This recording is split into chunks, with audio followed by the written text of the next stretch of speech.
देवताओं से भी, भगवान से भी गलती होती है। राम ने बाली को युद्ध में छिपकर क्यों मार दिया? युद्ध तो सुग्रीव और उसके भाई के बीच हो रहा था। हाँ सही है, मुझे भी लगता था शुरू में, मैंने अपने पिताजी से पूछ लिया था ये क्या बात हो गई। भगवान ने बाली को छुपकर मारा, दो लोगों के बीच कुश्ती चल रही थी, इसके बाद मार दिया। लेकिन अगर मानस ठीक से पढ़ो तो बाली ने भी यही सवाल भगवान से पूछा जो तुमने मुझसे पूछा है। बाली ने पूछा, मैं बैरी सुग्रीव प्यारा, अवगुण कवन नाथ मुहि मारा। मैं बैरी हो गया, सुग्रीव प्रेमी हो गया, आपने मुझे क्यों मार दिया? भगवान ने उसे उत्तर दिया। उन्होंने कहा कि तूने राजपाट छीना, इस बात से मेरी कोई नाराजगी नहीं, तुम दोनों भाइयों का आपसी संघर्ष था। लेकिन तूने एक ऐसा अपराध किया जिसमें तुझे मारना आवश्यक था, और तुझको स्वयं श्रीहरि भगवान ने ही ये वरदान दे रखा है कि तेरे सामने जो जाएगा वो आदि शक्ति ले लेगा। इसलिए तेरे सम्मुख में ना तो भगवान का अपमान कर सकता जाकर, और ना ही मैं सुग्रीव को पराजित देख सकता था कि तुझे तेरे अपराध का दंड मिलना आवश्यक था। और अपराध क्या था? अनुज वधू भगिनी सुत नारी, सुन सठ कन्या सम ए चारी। रे नीच रे पापी, तू मेरा भक्त अवश्य है, पर तूने ऐसा अपराध किया जिस पर दंड मिलना ही था, क्योंकि छोटे भाई की बहू। इसी मानस की तो कमी है जो तुम सीरियल देख रहे हो रात को 8 बजे, महिलाएं देख रही हैं। चैनल का नाम लेकर उसे क्यों बड़ा करूं, जिसमें वो एक डब्बू टाइप का हीरो है और वो दोनों बहनों से शादी कर रहा है। पहले बड़ी वाली से कर दी थी, फिर छोटी से छोड़ के दूसरी से कर ली। अगर उसने मानस पढ़ी होती, देखने वालों ने पढ़ी होती तो उसे बंद कर देते, बोले बदलो ये तो बकवास आ रही है। अनुज वधू भगिनी सुत नारी, बेटे की बहू, सुन सठ कन्या सम ए चारी। रे मूर्ख, ये चारों बेटी के समान होती है। इन्हें कुदृष्टि बिलो कहीं जोई, इन्हें बुरी दृष्टि से जो देखे ताहि हने कुछ दोष न होई। उसे मारने में कोई दोष नहीं है, भगवान का उत्तर है। और आप समाचार क्या पढ़ रहे हैं? मुझसे अगले हर साल संवाद करो मत करो आवश्यक नहीं है। मैं भारत कुलम चलाऊं न चलाऊं, आप सहयोग दो मत दो, अपने यहाँ भारत कुलम खोल लो। क्योंकि अगर ये शिक्षा गई हो, आपको पता है कि अज्ञातवास में छुप कर रहे थे पांडव, और रहे कहां थे? अलवर के पास मत्स्य प्रदेश में। वहां विराट नामक एक राजा था। जैसे ही दुर्योधन को यह पता चला कि 1 वर्ष पूरा होने में 1 दिन बाकी है, गलती हो गई, मैथमेटिक्स गलत लगाई। जब षड्यंत्र में रहोगे तो हिसाब ठीक लगाओगे ही नहीं। सेना लेके चल दिया। जब सेना आ गई हस्तिनापुर की कुरु सेना, तो विराट नरेश कहीं गए हुए थे। उस समय अर्जुन एक ब्रह्मनला बनकर, एक किन्नर बनकर विराट नरेश की बेटी उत्तरा को नृत्य सिखाते थे। आपको पता है, ये कहानी पता है? उनका एक लड़का था, उसका नाम था उत्तर।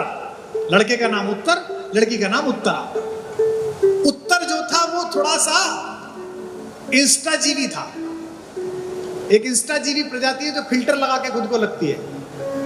वो जिंदगी फिल्टर लग गई है उनकी, वास्तविकता कुछ और है, दिख कुछ और रहा है।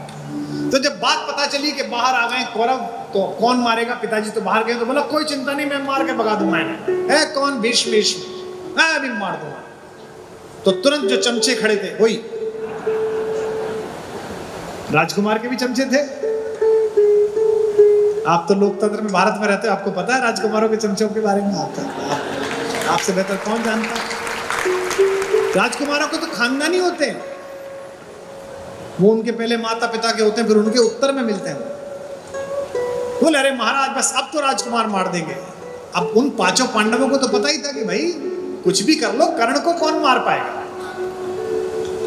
तो बोले चलो लड़ने चलते। तो फिर वो अब एक्सक्यूज तलाशने लगा कि क्या करूं। बोला मैं चला तो जाऊं, पर क्या है, वहां कर्ण मिलेगा और वहां भीष्म मिलेंगे। मुझे कोई ना एक ड्राइवर अच्छा चाहिए, रथ कोई अच्छा चलाने वाला चाहिए। रथ वाला हो तो मैं मार दूंगा। अब रथ वाला कहां से आए? तो मजाक करने के लिए भीम बोले कि युवराज ये भीम वहां रसोइये थे, आपको पता है वल्लभ, ये जो रहनला है ना जी, किन्नर, इसने अर्जुन का रथ चलाया है, ये जानता है। बोले चलाया है? बोले हाँ।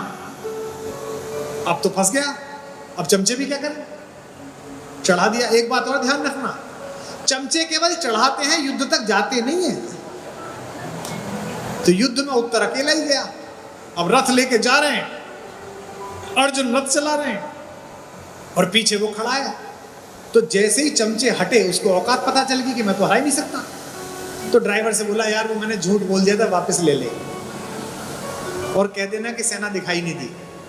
उसने कहा, कैसी बात करते हैं आप युवराज, क्षत्रिय हैं, घर से कह के आए हैं। चलते समय उत्तरा बोली कि भैया आप जा रहे हो, मैंने सुना है कि कौरवों के वॉरियर कपड़े बहुत अच्छे पहनते हैं, मुझे कपड़े ला के देना सबके उतार के, जब मार लो उनको। बोला हाँ, गुड़िया मैं अपने गुड़िया को पहनाऊंगी। देखो आप, खुद तो मरने जा ही रहा है, बयान और ले लिया। बड़ा आनंददायक किस्सा है, महाभारत में है। तो वहां जाने लगा तो शमी के वृक्ष के नीचे अर्जुन ने रथ रोक दिया। जैसे ही रथ रोका, उत्तर कूदा और भागा। उसने कहा तू मर मैं चला। अर्जुन उसके पीछे पीछे भागे, अर्जुन ने उसे पकड़ा। बोले साहब अब नहीं जाने दूंगा, अब तो लड़ना पड़ेगा। बोले लड़ू कहां से, हथियार कहां है? उन्होंने कहा रुको, शमी के वृक्ष के ऊपर हथियार बांध के छुपा रखे थे अर्जुन ने हथियार निकाले। अरे बोले ये तो इतने जबरदस्त हथियार हैं, ये कैसे हैं? बोले ये अर्जुन के हैं और मैं ही अर्जुन हूं। बोला तू कैसे अर्जुन हो सकता है, तू तो वहां नाचता है, तू तो वृन्नला है, तू तो किन्नर है। बोले मैं ही अर्जुन हूं, हम अज्ञातवास में थे इसलिए मैं ऐसा वेश में था। उसने कहा अर्जुन है तो अर्जुन के 12 नाम है, सुना? वे 12 नाम भी उसने सुनाए। किरीटी, परंतप, सव्यसाची, गुड़ाकेश, फाल्गुनी, जिष्णु, कौंते, अमृत, भारत, ऐसे करके 12 नाम है वो सुनाए। अब बोला कि अर्जुन ने कहा ऐसा है, बेइज्जती मत कराओ। और अर्जुन ने उसको बीच में जो डंडा होता है छत्र के नीचे, उस पर बांध दिया ताकि भागे ना, और ऊपर से कपड़े पहना दिए। अर्जुन ने कहा मैं लड़ लूंगा, आप बैठे रहो, आपके नाम विजय होनी चाहिए। अब अर्जुन ने अपना बजाया शंख, पौंड्रू नाम है उसके शंख का। शंख की ध्वनि पहचान गए। ने कहा ये तो अर्जुन है, ये तो सामने आ गया, एक दिन रह गया है, फिर दोबारा 14 साल। पिता में भीष्म का नहीं, आज ही सुबह ब्रह्म मुहूर्त में 14 वर्ष पूरे हुए, क्योंकि मैं अपने बच्चों के वापस आगमन का रोज दिन गिनता था।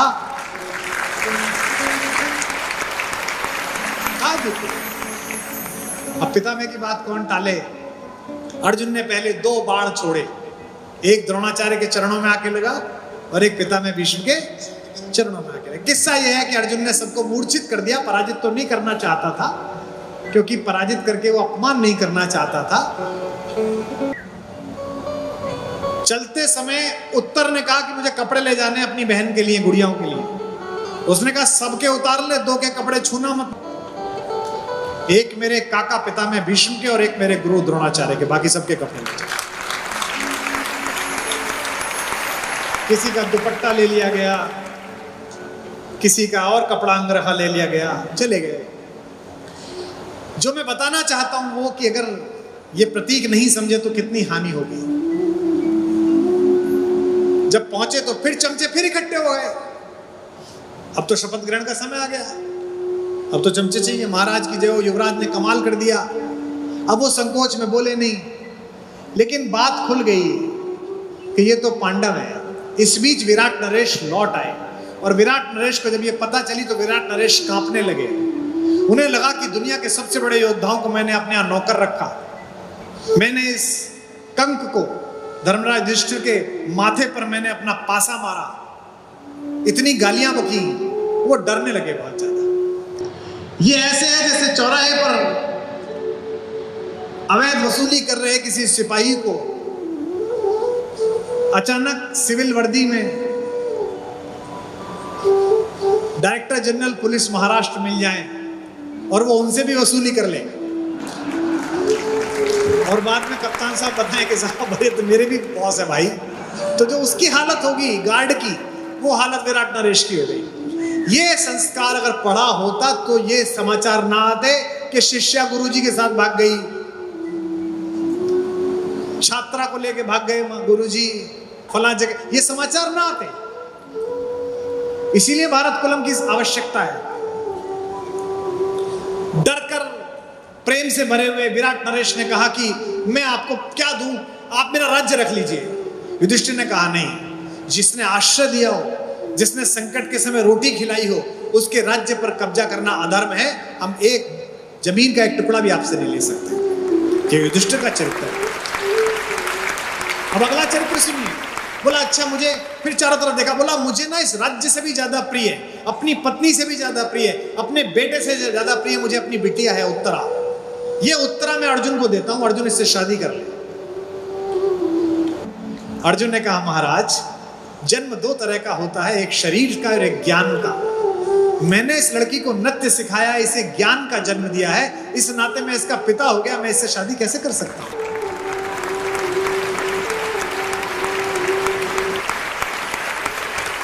विराट ने कहा कि ये तो वाग्दत्ता हो गई, मैंने वाणी से दान कर दिया, वागदान संस्कार, सगाई मैंने वाणी से कह दी कि तुम्हारे यहां गई, वापस कैसे लूं?